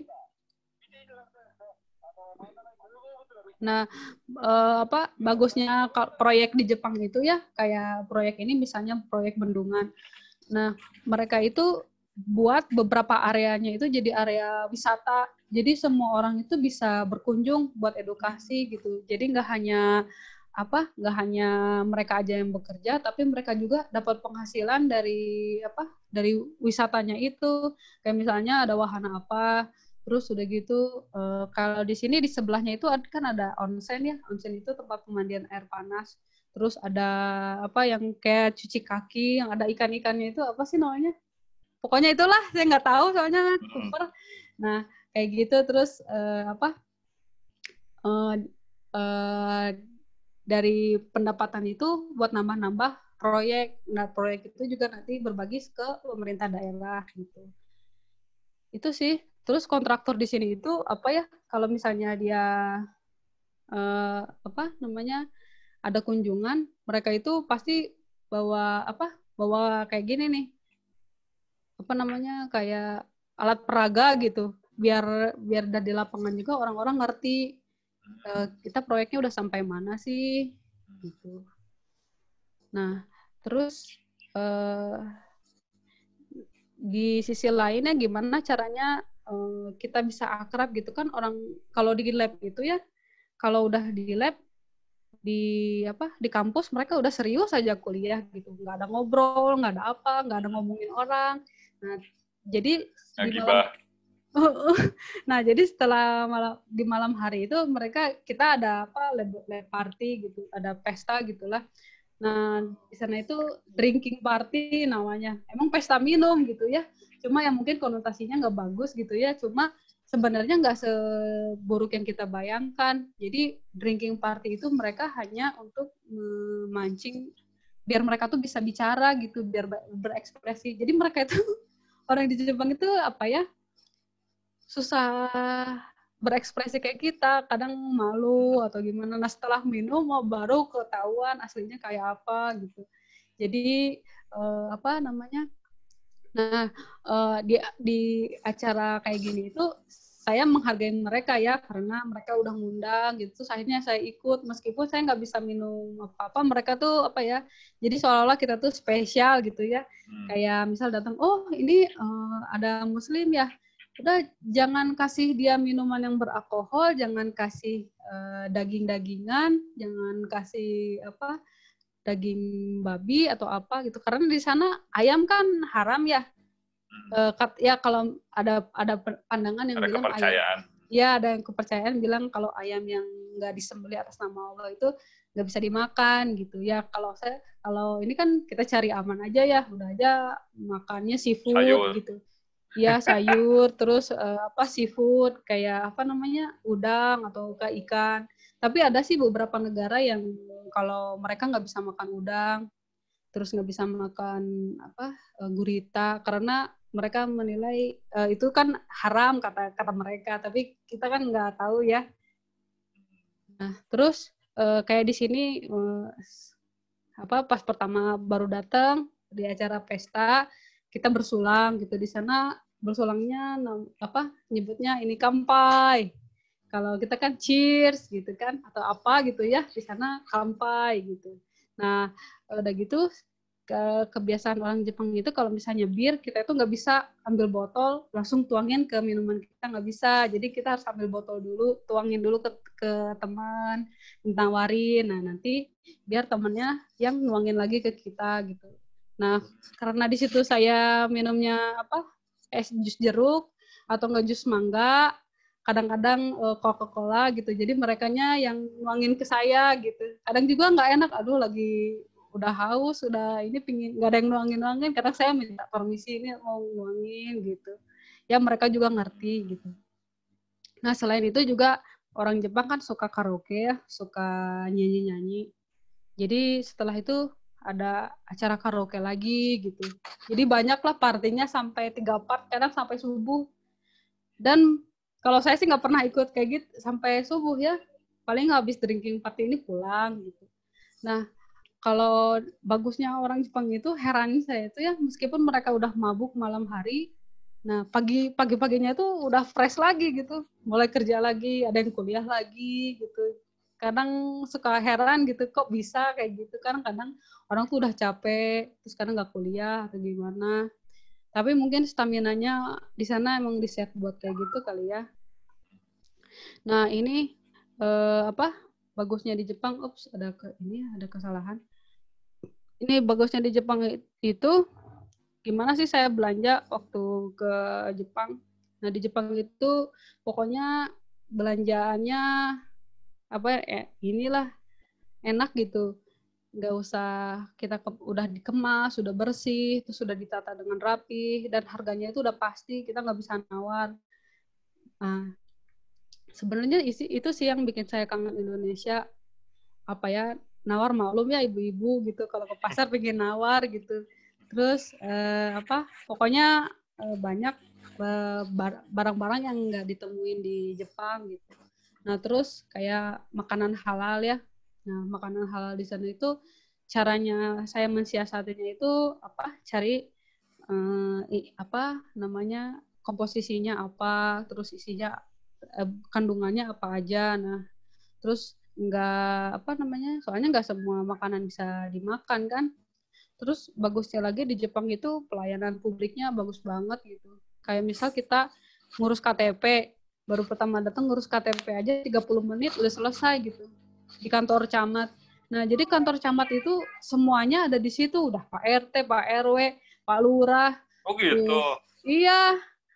Semuanya kayak misal saya tinggal di RT mana gitu, udah ada di situ. Terus kayak misalnya asuransi kesehatan udah di situ juga yang ngaturnya. Terus pensiun udah di situ juga. Sama waktu itu kan saya hamil gitu. Nah, pas hamil itu hari pertama hamil itu harus lapor. Jadi mereka itu mencatat kalau bakal ada calon warga lagi meskipun internasional gitu. Jadi mereka itu ngasih ini kadang ditanya, oh, rumahnya di lantai berapa, terus kalau ada kendaraan atau enggak, terus nanti kalau lahiran uangnya ada apa enggak gitu. Nah, jawabnya apa? Ada? Enggak? Enggak, saya bilang jujur aja kan. Jadi di situ mereka bantu. Alhamdulillah di Jepang itu kalau kita melahirkan dapat tunjangan 40 juta untuk melahirkan gitu. 40 juta. Jadi kita cuma nambah dikit gitu di Jepang itu. Jadi mau lahiran normal atau sesar dibiayainya segitu, dan kayak kontrol setiap hari setiap berapa pertemuan gitu, ada subsidi di sana. Jadi pokoknya hamil di sana itu nggak ngeluarin uang lah, bisa dibilang kayak gitu. Nah, terus udah gitu lingkungannya di sana tuh lingkungannya bersih banget. Pokoknya nggak pernah saya lihat sampah berserakan terlalu lama gitu. Terus udaranya sejuk, jadi enak gitu bernafas. Dan kemudian juga yang paling enak itu sistem transportasi ya. Kalau di sana itu transportasinya nyaman, mau kemana-mana enak. Wajar lah kalau dari sini kita mau ke Bekasi misalnya atau ke Jakarta, itu kerasanya cepet banget gitu. Kayak saya kan dari Saitama ke Edogawa dulu ke tempat yang Mita, jauh banget kan. Nah, itu kayak dari sini ke Bekasi, tapi karena transportasinya nyaman gitu, jadi sejam setengah itu nggak kerasa gitu, saking bersihnya, saking nyamannya, meskipun musim panas atau musim dingin yang dingin banget sampai suhunya udah 0 derajat, kadang -1. Terus kalau panas sampai kayaknya 38 derajat atau 40 kayak gitu di Jepang. Nah, baik sebelum saya tutup sharing saya kali ini, mungkin soalnya banyak banget ceritanya nggak bisa saya simpan di sini. Jadi ada beberapa tips untuk kalian saat mencari beasiswa. Nah, yang paling penting itu baca peraturan dengan seksama, karena ya mungkin ini hal sepele gitu. Saya juga tergolong orang yang malas baca, tapi kadang di beberapa part itu suka ada informasi penting yang terselip, kadang kita lewati gitu. Nah, jadi itulah kenapa kita tuh harus baca dengan seksama, biar nggak ada informasi yang terlewat. Kalau bisa mah sampai hafal lah ininya peraturannya gitu. Nah, terus udah gitu yang kedua, cari informasi by yourself.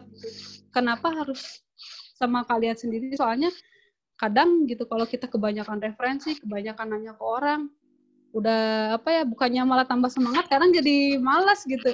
Oh, udah tahu, kalau kuliah ke Jepang bakal gini, udahlah, udah biasa itu mah gitu. Jadi karena udah dengar dari banyak orang, kadang semangat itu turun gitu.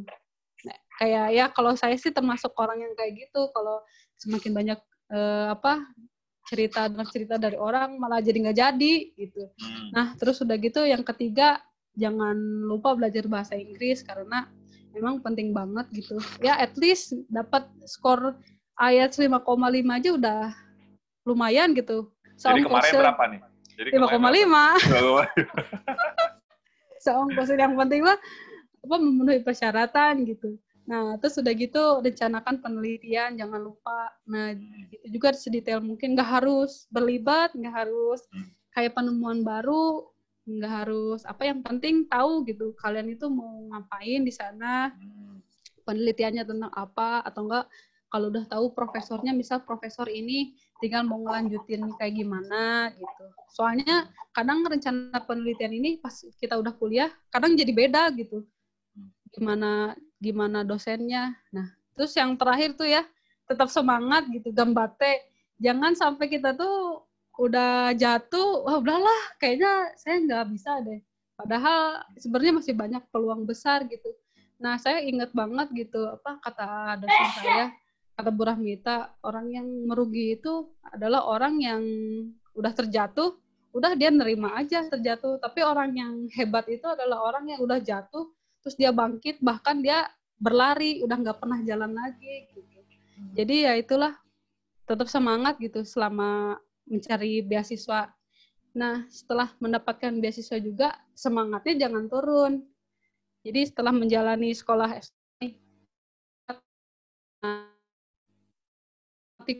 tetap jangan minderan, jangan pokoknya jangan ngerasa kita nggak bisa apa-apa gitu. Ya pokoknya biasa aja. Terus misal kita bahasa Inggrisnya jelek, mungkin kalau kita mikir di Indonesia ngomong gini, mungkin orang bakal komentar, naon sih Asia mah ngomongnya dia kan harusnya grammarnya kayak gini. Enggak, kalau orang luar negeri itu enggak, mereka itu menghargai gitu. Kita bicara apa, yang penting karena mereka dari apa yang kita omongin dia bisa ngerti. Penting dimengerti lah ya. Nggak ya harus itu. Sesuai dengan grammar yang ada gitu ya. Kudu itu mah, kecuali mau bikin penelitian. Ya betul, kecuali jurnal dan Nah, itu harus persiapan dengan ekstra. Terus udah gitu, yang kedua ya beradaptasi dengan cepat. Jangan mentang-mentang udah di Indonesia, udah jam 7, nantilah ke kampusnya rada iya. Nanti jam 5 menit deh, jangan gitu. Karena tepat waktu, kadang ada juga satu ruangan yang misalnya kita telat udah nggak boleh masuk gitu. Nah, jangankan gitu, kita naik bis aja udah telat beberapa detik gitu, udah bisnya udah maju aja, dia nggak akan nungguin kita karena waktunya berangkat, apalagi kereta api. Nah, karena di Jepang itu menurut saya ya, di sana itu nggak ada kereta yang apa namanya delay itu paling faktornya gara-gara Ada cuaca accident atau accidentnya itu kalau ada yang bunuh diri gitu ya. Pokoknya itu yang paling mengerikan lah. Nah terus yang terakhir itu jangan lupa bergabung sama PPI, Persatuan Pelajar Indonesia, karena dari situ banyak banget informasi yang kalian dapetin. Misal baru datang terus tinggal di apartemen, kita nggak punya apa-apa, nah bisa dapat apa namanya warisan kulkas, apa sepeda atau gimana. Itu lumayan, soalnya kalau punya kulkas nih pas kita pulang lagi mau ngebuang aja harus bayar. Iya, nggak bisa dibuang sembarangan di tempat sampah gitu. Jadi barang-barang elektronik yang besar-besar kayak gitu nggak bisa dibuang sembarangan. Makanya sampah di Jepang kan bersih-bersih gitu, nggak ada alat-alat kayak gitu. Oke.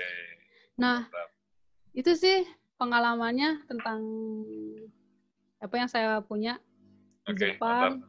Sekian presentasinya dari saya. Terima kasih banyak. Oke, mantap. Atas perhatiannya. Luar biasa. Boleh applause ya terima kasih. teman-teman di rumahnya masing-masing. Luar biasa banget. Tadi apa yang udah dipaparkan juga itu, kalau menurut saya itu udah jelas banget, enak banget dirunut. Buat kalian yang emang mau ada keinginan, punya impian dan cita-cita melanjutkan studinya sampai ke gelar master, bahkan PhD, dengan cara full funded, ataupun mendapatkan scholarship tadi, itu apa, dengan ADB ini, meskipun bukan cuma ADB ya, banyak banget loh beasiswa yang ada. Memang mungkin tadi ada clue-cluenya dari Teh Asya, kalau yang emang ada mau sedikit lebih mudah, nah ADB ini bisa menjadi solusi. Oke Teh, ini pertanyaan udah banyak banget yang masuk ke saya Teh ya. Ya, boleh. Mumpung anak saya masih ini belum masih tidur ya, masih awet ya. Oke Teh, pertanyaan pertama nih. Waktu kuliah S2 persiapan bahasa Jepang di Indo dulu atau sekolah bahasa dulu di Jepang? Oke. Atau benar-benar boleh langsung jawab aja. Atau emang, tapi bisa nggak sih bahasa Jepang, Sya? Bisa sedikit, sedikit. Karena emang full English ya di sana ya? Iya, tapi ya orang ngomong ngerti lah, tahu gitu. Oke. Ya, gimana tuh jawaban dari pertanyaan tadi? Ya, jadi ya waktu pertama kali ke Jepang itu, saya tuh bukan tipe orang yang tahu Jepang apaan gitu ya. Naon sih bahasa Jepang gitu. Pokoknya nol banget lah, nggak tahu, cuma tahu arigato kayak gitu. Nah, pas di sana ada kuliah bahasa Jepang.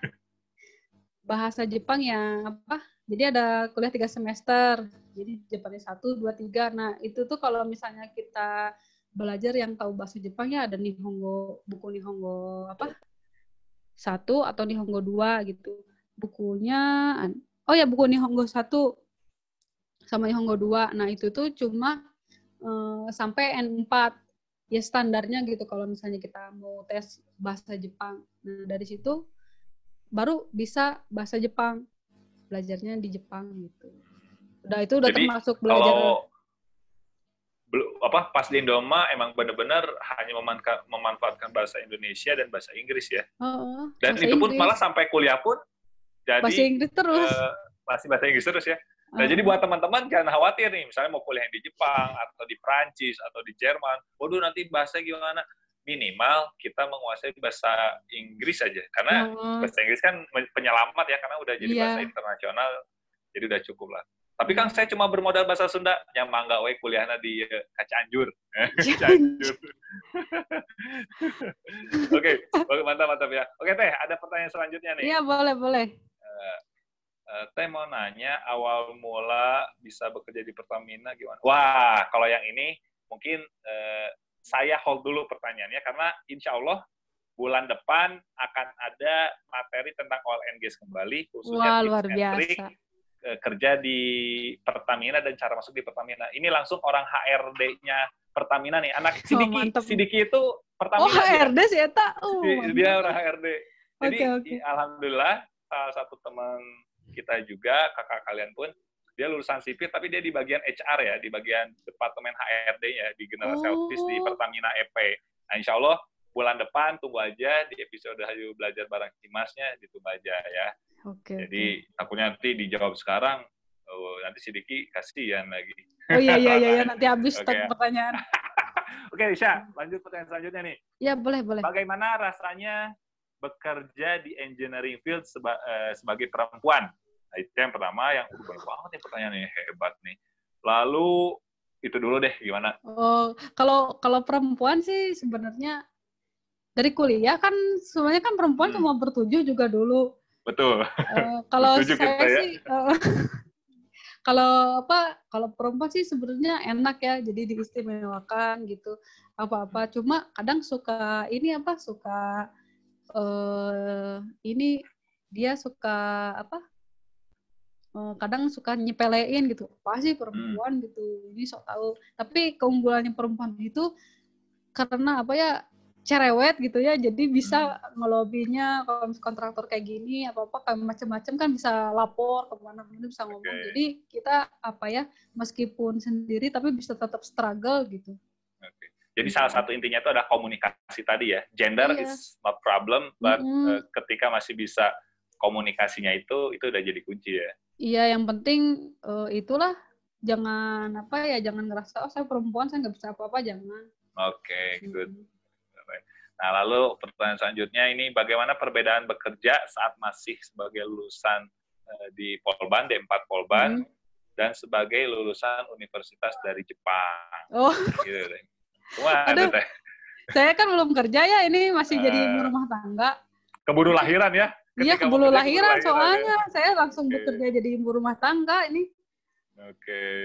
Tapi ya pokoknya lulus dari Polban itu jadi ada kepercayaan diri lah, karena D4 karena emang buat applied science gitu, terapan, jadi yang ngerasa percaya diri gitu, saya bisa nih buat pelaksanaan di lapangan gitu, buat modal kayak gitu luar biasa banget gitu. Sekalipun itu pas kerja di Pertamina ya, pede ya sebagai lulusan Polban ya. Pede, soalnya orang-orang kan kadang tahu dari Polban, soalnya ada juga orang dalam Gilang dari Polban juga, banyak juga sih di sana tuh, lumayan. Jadi luar biasanya TAC ini teman-teman, ini resign juga dari Pertamina untuk memilih kuliah di Jepang ya. Iya, nah itu. Lebih memilih kuliah di Jepang ya, luar biasa. Oke Teh, lanjut ke pertanyaan selanjutnya nih. Bagaimana step-stepnya melanjutkan sekolah di luar negeri? Mungkin yang tadi ya udah terjawab ya step-stepnya. Teman-teman, intinya adalah mungkin di 5 poin yang tadi, salah satunya adalah mulai cari informasi pribadi. Ya maksudnya pribadi itu sendiri ya, karena ke Polban itu cuma ada PPA, BBM, Super Semar. Super Semar ya. Itu juga ada di jurusan lagi. Itu pun ditempeli di jurusan ya. Enak jadi banget. Buat adik-adik nih, mungkin tadi saran Teh Asia yang emang udah ada niatan pengen kuliah, mulai deh mempersiapkan dirinya dari sekarang dan ikutin rule-rule-nya seperti apa. Ada lagi nih, banyak banget Teh. Jadi ada program ekstensi S1 gak Teh buat yang D3 khususnya yang beasiswa tadi. Mungkin agak jarang ya kalau beasiswa ekstensi ya. Kalau sebenarnya mungkin ada ya, karena di sana ada exchange student juga, pertukaran pelajar, tapi itu yang baru saya tahu itu cuma buat S1. Nah, kalau beasiswa ADB itu nggak ada ya, soalnya di situ hanya buat master dan doktor gitu. Nah, di situ ada di peraturannya gitu. Dan itu juga harus bekerja. Kalau setahu saya yang extend student kayak gitu, terus ekstensi gitu, biasanya dari kampusnya ada kerjasama gitu. Dan saya harap itu semoga nanti Polban ada kerjasama di Jepang gitu. Jadi bisa anak-anak D3 lanjut sekolah gitu. Tapi jangan berkecil hati juga, D3 di Polban juga bisa kerja loh di Jepang. Kayak temennya adik saya juga, dia lulusan D3 mesin. Nah, dia juga bisa kerja jadi engineer di Jepang, itu lumayan loh. Luar biasa ya gajinya luar biasa, gajinya juga dapat 300.000 yen sebulan. 30 juta dong ya? Dan rumah dibayarin. 30 juta. Rumah dibayarin, tinggal makan. Ada juga teman saya yang kerja karena dia muslim, jadi disediain musola, disediain disediain makanan khusus. Terus tiket pulang pergi ke Indonesia dibayarin. Pokoknya udah full juga ya, udah full service banget ya. Oke, luar biasa, luar biasa. Jadi ini juga mungkin kalau nggak salah ya, yang saya sempat dengar juga, mungkin ini buat teman-teman semuanya, ekstensi D3 K1 tuh emang masih terbilang jarang untuk beasiswa. Jadi mungkin buat teman-teman, adik-adik yang emang masih di posisinya D3, kalau emang ada keinginan pengen lanjut sampai ke gelar master, mungkin bisa cari ekstensi dulu nih ke ITS ya, S1-nya di Surabaya, terus ataupun ya mungkin sebenarnya kalau emang saran saya pribadi yang enaknya kalau nggak Surabaya UI sih, karena biasanya informasinya lebih banyak nanti untuk beasiswa ke S2-nya nih lewat akses UI atau ITS-nya. Oh iya benar-benar, karena ada kampus dia yang udah beberapa kampus yang bekerja sama. Ya, setahu saya kalau Polban itu belum masuk gitu dalam list. Belum masuk ya. Polban tuh kalau nggak salah baru masuknya itu ke Taiwan sih. Taiwan itu emang kebanyakan dari lulusan D4 langsung master, tapi di Taiwan itu sama full funded juga. Oh iya. Oke, next ya. Terus juga ini ada pertanyaan. Izin bertanya, dalam persyaratan beasiswa tersebut tertulis kembali ke negara setelah selesai studi. Apakah persyaratan tersebut hanya kembali ke Indonesia sekedar absen di Indonesia dan bebas boleh langsung ambil kerja di luar negeri, atau harus bekerja dan mengabdi di Indonesia? Terima kasih. Gimana tuh? Bagus ya pertanyaannya, saya suka. Jadi sebenarnya pulang ke Indonesia itu buat mengabdi, karena tujuan dari beasiswa ini adalah yang membantu dalam pengembangan di negaranya. Kayak di Indonesia kan masih berkembang, jadi butuh engineer gitu. Cuma ada yang teman saya dari Sri Lanka, dia nggak pulang ke Sri Lanka, malah ke Jepang. Jadi dia tuh kerja di Jepang, ternyata perusahaannya itu ada kerjasamanya sama negaranya gitu. Cuma kantornya di Jepang dan mereka proyek di sana gitu. Jadi kalau case-nya kayak gitu bisa. Dan satu lagi kalau case-nya misal kita ikut suami atau apa, kalau perempuan ya, atau misal saya waktu itu melahirkan di sana, nah itu bisa nggak kembali lagi gitu. Oke. Karena bukan hanya di ADB ini aja sih, rata-rata teman-teman saya pun yang ikut PLPDP, ya ini masih sebenarnya emang dari persyaratan itu emang diharuskan kembali ke Indonesia, tapi terkadang ada aja ya anak-anak muda yang emang ketika udah lulus ya dapat kerja di sana, udah menetap di sana, dan akhirnya berkarir profesional di sana juga itu banyak banget teman-teman. Jadi sebetulnya balik lagi dengan hati nurani, dipertanyakan nilai NKRI. Kalau emang masih peduli Indonesia ya mungkin balik gitu kan. Tapi kalau emang saya pengen berkarir profesional, ya udah itu sih pilihan masing-masing ya. Tapi ketika Indonesia memanggil ya siap-siap aja gitu. Oke, next pertanyaan selanjutnya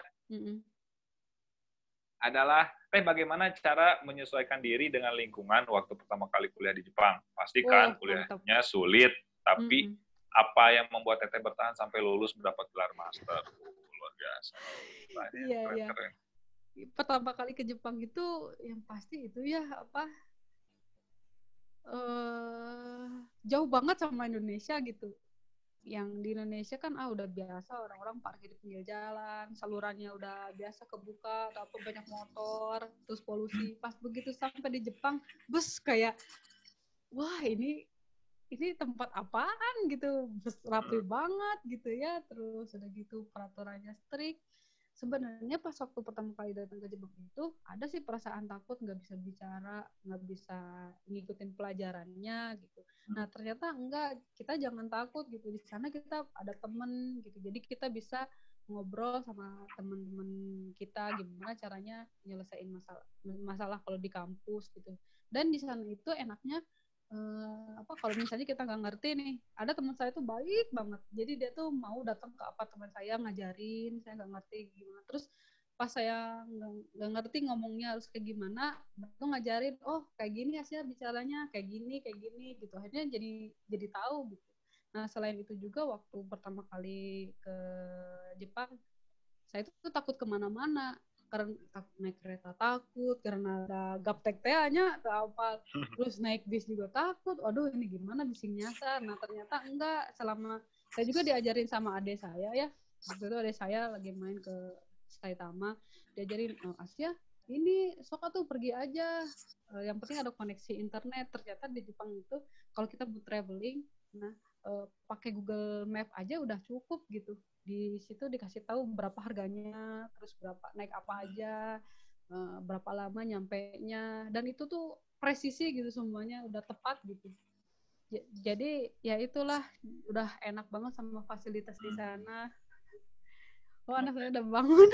Apa? Hambali masih di Jepang ya? Oh, baru pulang sendiri. Oh, baru pulang dia ya. Oke. Oke, tenang, ini satu pertanyaan lagi. Oh iya, boleh. boleh. Izin bertanya nih, Teh meningkatkan kualitas bahasa Inggrisnya itu lewat program apa? Ataukah mengikuti bimbingan belajar atau belajar sendiri? Oke, teman-teman, sebelum dijawab Asya nih, yang saya tahu Asya tuh dulunya paling lemah banget bahasa Inggris. Waktu kuliah dulu itu Asya tuh paling lemah banget bahasa Inggris. Ya, itu saya ingat banget tuh, waktu di kelas tuh dia paling lemah banget tuh. paling makanya pas. Tapi yang saya salut dari Asya ini semangatnya ini luar biasa. Nah, itu gimana tuh, Sya, dulu mengatasinya akan apa ya, waktu dulu itu pas ini kan saya bahasa Inggrisnya jelek gitu. Nah, saya itu mau apa? Karena ada keinginan mau belajar. Jadi akhirnya pas kerja, pulang kerja, saya belajar baca bahasa Inggris. Terus waktu itu kan sekelas sama almarhum Imad ya. Imad. Nah, dia itu selalu ngingetin Asia, sok ketusnya belajar sing bener gitu. Ini sok ngomong jeung saya gitu. Jadi dia tuh selalu marahin saya. "Sok kamu teh gimana mau bisa bahasa Inggris gitu kalau misalnya di HP masih bahasa Indonesia aja gitu." Ya udah, akhirnya semua default semua bahasa Inggris diganti. Terus saya mulai baca bahasa Inggris, terus mulai nonton film bahasa Inggris. Terus karena kejar targetnya IELTS, saya beli buku IELTS. Saya belajar setiap hari, pulang kerja ngeluangin waktu at least 2 jam gitu cuma buat belajar. Saya jadwalin hari Senin listening, Selasa speaking, Kamis reading atau apa, terus writing. Nah, terus nanti ada hari yang saya cuma nonton atau bisa cuma listening kayak gitu. Dan itu juga sampai juga nggak percaya bisa gambar semangat gitu sampai teman-teman itu bilang, "Syah, kenapa sih kok kamu nggak mau diajak nonton? Kenapa sih kamu nggak asik gitu?" Nah, ternyata udah selesai itu, akhirnya udah beres tes, udah dapat skor IELTS, akhirnya saya bisa main lagi gitu. Cuma itu aja sih sebenarnya. Oke, mantap. Oke, teman-teman, ini juga berhubung waktu, kita bukannya tidak mau untuk melanjutkan obrolan karena nggak kerasa 2 jam sudah waktu kita ini. Tapi mungkin sebelum ditutup nih, Teh Asya boleh dong kasih closing statement-nya buat adik-adik kita, buat teman-teman dari Sipil Polban. Oke, pokoknya saya ingat gitu kata almarhum ayah saya gitu ya, selama kamu punya mimpi, selama kamu mau bermimpi gitu, sekalinya kamu melangkah ke depan, jangan pernah kamu lihat ke belakang sedikit pun gitu. Meskipun di depan kamu tuh harus sengsara, harus ngapain dulu. Nah, karena insya Allah selama kita ada di jalan yang benar gitu, Tuhan itu selalu bersama kita dan segala kemudahan itu pasti kita dapetin gitu. Nah, terus juga saya ingat waktu kuliah STJ, waktu itu Bang Anggi ngingetin, "Sok kalian tulisin namanya motivation letter gitu dimanapun, nanti ketika kalian baca kali itu tuh surprise gitu." Nah, di situ saya ingat banget saya nulis saya mau jadi istri soleh. Terus udah gitu dan kuliah di Jepang gitu.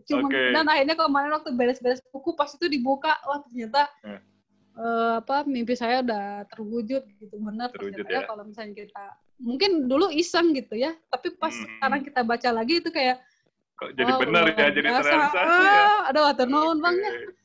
Ih, sami-sami lah, malah saya juga senang ya. Itu beres kelas apa STJ ya? STJ kelas Cempa Margo waktu si Said ini.